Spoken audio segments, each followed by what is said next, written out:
Hey guys, welcome back to our channel 1-2-Step. In today's video, I'm going to teach you how to enable dark mode on Brave browser. It's going to be a short video, so make sure that you watch this video till the end. Firstly, tap open the application of Brave. You should able to see a similar interface. Now on the bottom right of the screen, you can see 3 dots line.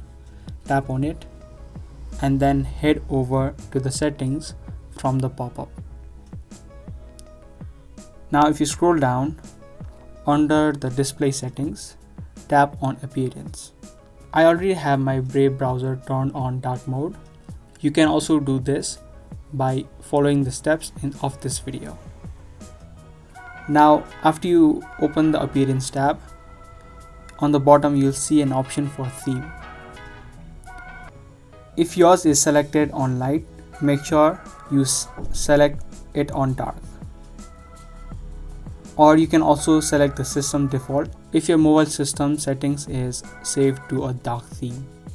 You can choose either of these options and your Brave browser will be changed from light mode to dark mode.